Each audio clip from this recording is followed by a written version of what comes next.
What's going on, guys, and welcome back to WrestleRant, where every single week I, Graham G.S. Matthews, break down all the pay-per-views that I watch on the WWE Network as well as on the Global Wrestling Network. Today we're talking TNA Hard Justice 2005. Overall, not one of the greatest TNA pay-per-views I've seen. I think Lockdown from the month prior might have been a little better than this, but still this show was, mediocre on the whole, but it had some few bright spots. We kicked off the evening with a tribute to Chris Candido, who passed away right after the Lockdown pay-per-view. I think I talked about this in my review of Lockdown 05, but he suffered an injury at the start of that show that turned into a blood clot or something along those lines that caused him to pass away between that event and this one. So Chris Candido died, technically under contract to TNA, and thankfully they aired a tribute for him at the beginning of the show by putting something in the ring. I know there was one half of the World Tag Team titles, but they put maybe his boots in the ring or something like that, doing a 10-bell salute for him. I'm not sure if there was anyone in the arena at that point. The lights were dim, so it was very classy, very nice of TNA to do that. I thought it was a great way to kick off the show. The first match on the card was a tag team match. Petey Williams and Eric Young representing Team Canada, taking on and defeating Apollo and Sonny Sakai. Pretty good match here. It was a solid opener. The right team went over. Team Canada right was the hot act at that point in time, and Apollo and Sonny Sakai, I'm not really sure were a regular tandem. I'm not even sure if I've seen them by this point on TNA programming. I've never even heard of these two. So thankfully, Team Canada went over. Scott D'Amore getting involved with the finish and causing Young and Williams to go over. That had been done to death by this point, but that aside, it was a good win for them and a good match on the whole to kick off the show. We had another tag team match after this being a mixed tag team match. It was Chris Sabin and Tracy versus Stephanie Trinity and Matt Bentley. So technically, I guess what was going on here, what was basically going on, Matt Bentley and Tracy had broken up and were rivals by this point. Now, Bentley and Sabin had been involved in a feud forever. So they had worked well together. They had another good outing here. It had been, again, done to death by this point, a lot like with D'Amore interfering with Team Canada's matches. It had been done to death, but they worked well together. They had great chemistry. I thought they were the highlights of this match. Trinity and Tracy going at it, not so much. I really could not have cared less about that. It really wasn't that good anyway. The real swerve here, the big Vince Russo swerve here, was that Bentley and Tracy reunited. Tracy turned on Sabin, caused Bentley and Trinity technically to go over, and that was the big swerve. So Bentley and Trinity technically went over, even though Tracy and Bentley were the ones who reunited in the end, if you're keeping track at home. But the match itself was okay at best, all things considered. We had a Clockwork Orange House of Fun match, what was supposed to be between Raven and Jeff Hardy. Jeff Hardy no-showed the event. I'm not sure if this was when he was fired after no-showing this pay-per-view. He might have been fired after the fact or a few months later. I'm not exactly sure. I think he stuck around for a little while longer, if I'm not mistaken. But Jeff Hardy was a no-show, so he was replaced by Sean Waltman, of course, the former X-Pac.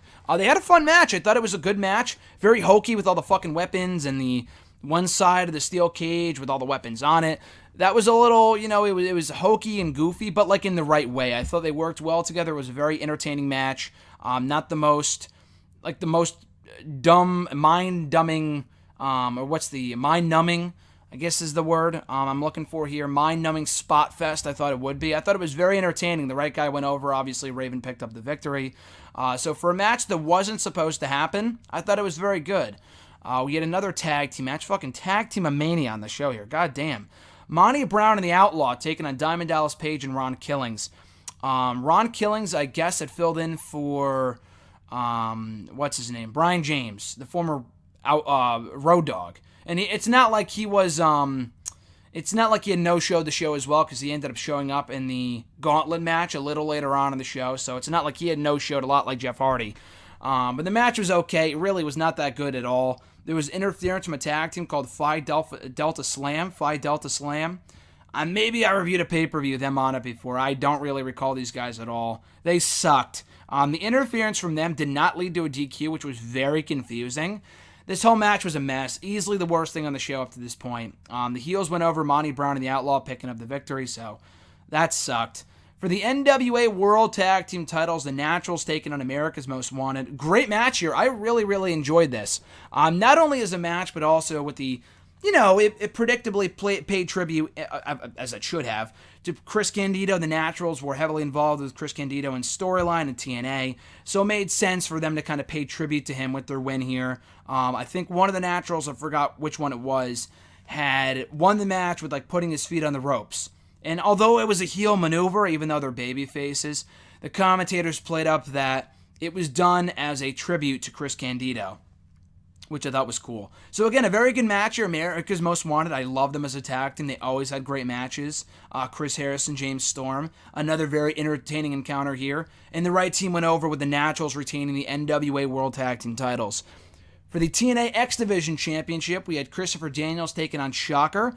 And a very fun match. I didn't really believe Shocker could take the title from Daniels. Shocker, I mean, this was the same guy they made a huge deal out of on a couple pay-per-views ago. Coming to the company is the guy from the fucking McDonald's commercials, as if that's supposed to impress me. Like, who gives a shit? The match, though, in the ring was very, very good. A very, very fun match. Daniels holding on to the gold with a angel wings? The Fallen Angel? I forgot what he calls his finisher. The Michelle McCool finisher off the top rope. Essentially, he did it off the top rope and won the match with that. So, again, a very good match here. The right guy went over. Was not really a Shocker fan, but I thought he had a good outing here. He impressed me with what he did in the ring and not the fact that he was in a fucking McDonald's commercial. But Daniels had a great outing as always and held on to the X Division Championship as he should have. In a 20-man gauntlet match, the winner here would earn a feature shot at the NWA World Heavyweight Championship. Abyss won. Abyss was always involved in these fucking number one contenders matches. Why? He was involved in like 3 number one contenders matches from 04 to 05 on these pay-per-views. It was ridiculous. This was a mess. It really was. It was essentially a Royal Rumble until it came down to the final 2, which was Ron Killings and Abyss. And Abyss won. So when it came down to the final 2, TNA would do this thing where when it came down to the final 2, it would turn into a standard singles match where you only had to win by pinfall or submission. And that way you could win the match. But before that, it was basically a battle royal. And there was just way too much going on. You had a few feuds furthered here with the Outlaw and Brian James, BG James, whatever, the Road Dogg, coming out and doing their thing, furthering their feud, and a bunch of people. I mean, when someone would come in, they would hit their signature spots, and that would be it. They would get their little run of flurry of offense, and that was it.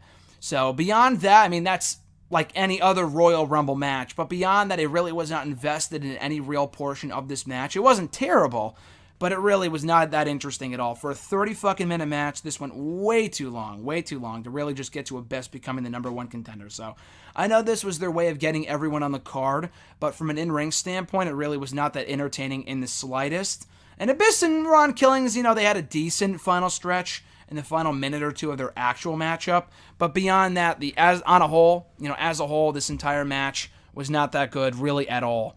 Then we get to easily the best thing on the entire show. For the NWA World Heavyweight Championship, the main event between AJ Styles and the defending champion Jeff Jarrett, who had been champion dating back to June of the previous year.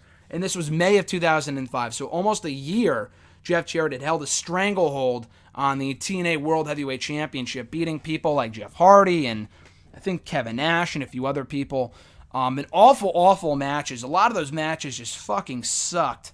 Thankfully, this was the exception. AJ Styles being the phenomenal one. Pulled out a great match out of Jeff Jarrett, who also, did his thing and, had a good showing here. But really, the star of the match was, without a doubt, unsurprisingly, AJ Styles. They got about 20 minutes. It had a big fight feel. I appreciated that. The crowd really wasn't that into it, at least for the first 3/4 of it, for whatever reason. They reacted to the finish with AJ winning the belt, which was good. It came off like a big deal when AJ won the championship. But overall, the crowd really could have been better. I don't know what was going on there. Maybe they were just numb after all the garbage they had just seen on this show, which, again, was not a bad show, but maybe by this point they had just been worn out. But Tito Ortiz, I also have to give credit to as well. He served as the special guest referee for this match, and I thought he was great. I mean, normally people who are wrestling fans already tend to do a better job than those that aren't wrestling fans. Like, I'm talking in terms of celebrity involvement here. Like Curtis Granderson in the main event of the most recent Impact pay-per-view, Slammiversary 2018.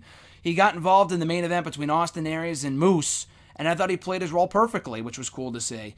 And he also is a wrestling fan and has been a wrestling fan for a long time.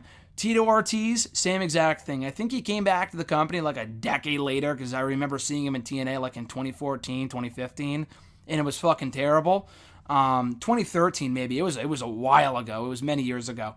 But anyway, I thought he was great here. He ended up knocking out Jeff Jarrett, which helped AJ win the belt. So it kind of made it look like it was a fluke win for AJ Styles. They really wanted to protect Jeff Jarrett in defeat. And I mean, the guy booking his own company obviously wanted him to be protected in defeat, so I understand why he did it. It shouldn't have happened. AJ should have just went clean on his own. But beyond that, it was a great match. I can't complain, with the right guy going over, ending the show on a high note, and sending the crowd home happy. So overall, this really was not a bad show.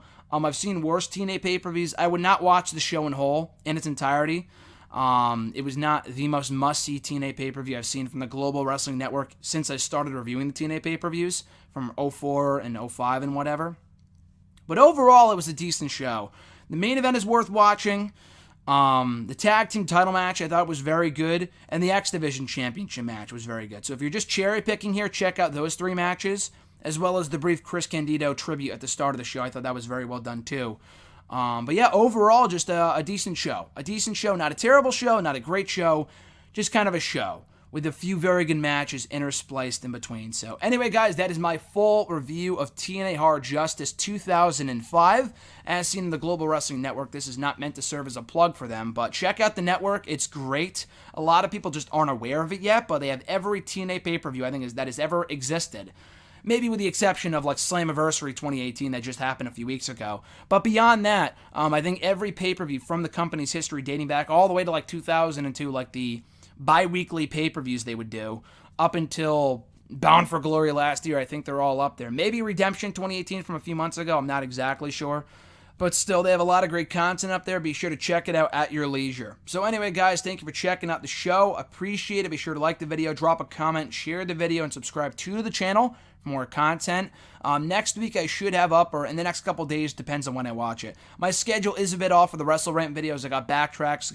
I couldn't put up a video a few weeks ago because I was so busy, and I still am busy. So I'm hoping to watch WCW NWA Starrcade 1988, I want to say, and have a review up of that by the end of the week, so if not the weekend.